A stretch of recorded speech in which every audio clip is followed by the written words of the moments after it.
सभी वैष्णवों को एकादशी का व्रत अवश्य करना चाहिए। क्यों?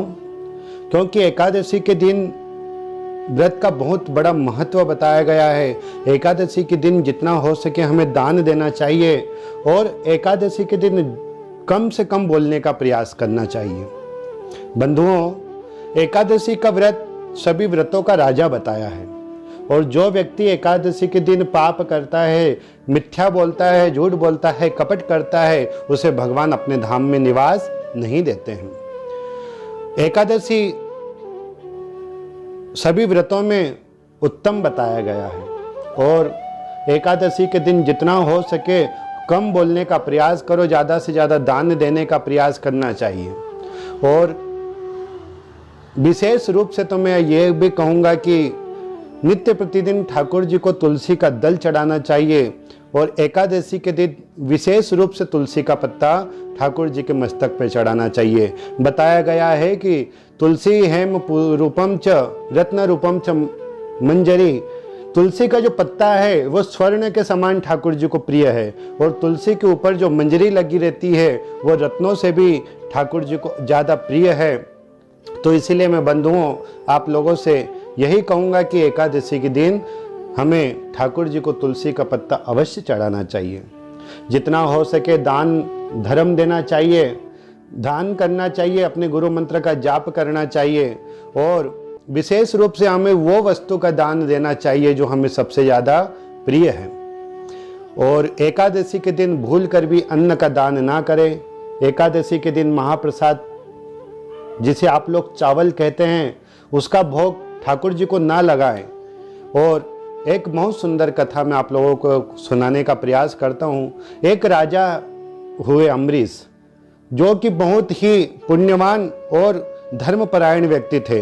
अम्बरीशो महाभाग सप्तदीप वतिम महीम अवम्यम च श्रियम लब्ध्वा विभवम चतुर्भुव। महाराज अम्बरीश जो हुए ना, नित्य प्रतिदिन अपने पत्नी के साथ ठाकुर जी की सेवा करते थे और एक संकल्प लिया 1 साल एकादशी का व्रत करने का।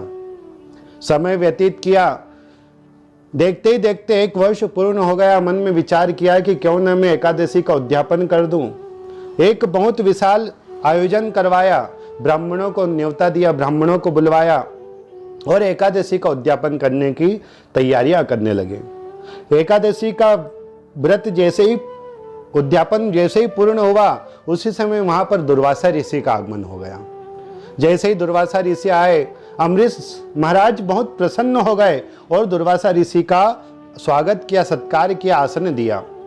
दुर्वासा ऋषि ने कहा कि हम अपने शिष्यों के साथ स्नान करके आते हैं, तभी भोजन स्वीकार करेंगे। अम्बरीश जी महाराज ने भी विचार किया कि बिना बुलाए संत का आगमन हुआ है तो क्यों ना सबसे पहले संतों को भोजन कराया जाए, उसके बाद स्वयं एकादशी का उद्यापन पूर्ण कर लिया जाए, आचमन कर लिया जाए। अब इधर महाराज एकादशी का व्रत पूर्ण होने ही वाला था, अगले कुछ क्षणों में ही द्वादशी लगने वाली थी। महाराज अम्बरीश बहुत परेशान हो गए। अब ऐसी स्थिति में क्या करना चाहिए? ब्राह्मणों को बुलाया, ब्राह्मणों से पूछा कि अम्बरीश जी महाराज को हमने भोजन का न्योता दिया है और अगर उनके भोजन के पहले हमने अगर भोजन कर लिया, आचमन कर लिया तो निसंदेह हमें श्राप दे देंगे। ब्राह्मणों ने विचार किया, राजन से कहा कि हे राजन, आप ऐसा करो कि आचमन कर लो, आचमन करने से आपका व्रत भी बच जाएगा और इससे दुर्वासा ऋषि का अपमान भी नहीं होगा। हमारे शास्त्रों में बताया है कि संत ब्राह्मण को अगर भोजन का न्योता दो तो जब तक संत भोजन ना कर ले, ब्राह्मण भोजन ना कर ले, तब तक हमें भोजन नहीं ग्रहण करना चाहिए। बूढ़ों को, बच्चों को और बीमार व्यक्ति को इसकी छूट होती है। बाकी ऐसे व्यक्ति, जब संत महात्माओं को हमें निमंत्रण दिया है तो सर्वप्रथम हमें उनको भोजन कराना चाहिए। ब्राह्मणों को बुलाकर अम्बरीश जी महाराज ने विचार मंथन किया और जैसे ही महाराज अम्बरीश जो है आचमन करने लगे, उसी समय दुर्वासा ऋषि आ गए। जैसे ही दुर्वासा ऋषि ने अम्बरीश को आचमन करते हुए देखा, क्रोध वश होकर उन्होंने कृत्या का आह्वान किया और कृत्या को आदेश दिया कि जाओ तुम इस अम्बरीश का वध कर दो। आज जैसे ही वो कृत्या आगे बढ़ी, अम्बरीश का वध करने को तैयार हुई, उसी समय भगवान का सुदर्शन चक्र प्रकट हो गया और कृत्या का अंत कर दिया। अब वही सुदर्शन चक्र महाराज दुर्वासा ऋषि के पीछे दौड़ने लगा।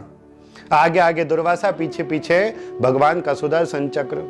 दुर्वासा ऋषि विचार करने लगे कि ये तो विष्णु का चक्र है, तो क्यों ना मैं विष्णु की शरण में जाऊं। दुर्वासा ऋषि विष्णु भगवान के पास गए, सारा वृत्तांत सुना दिया। भगवान समझ गए कि तूने आज मेरे भक्त का अपमान किया है, यह सुदर्शन तो मैंने अम्बरीश की रक्षा के लिए दिया था, तूने अम्बरीश का अपमान किया है, इसलिए मैं कुछ नहीं कर सकता। यहाँ पर भगवान कहते अहम भक्त पराधीनो, मैं तो अपने भक्तों का अधीन हूं, मैं इसमें कुछ सहायता नहीं कर सकता।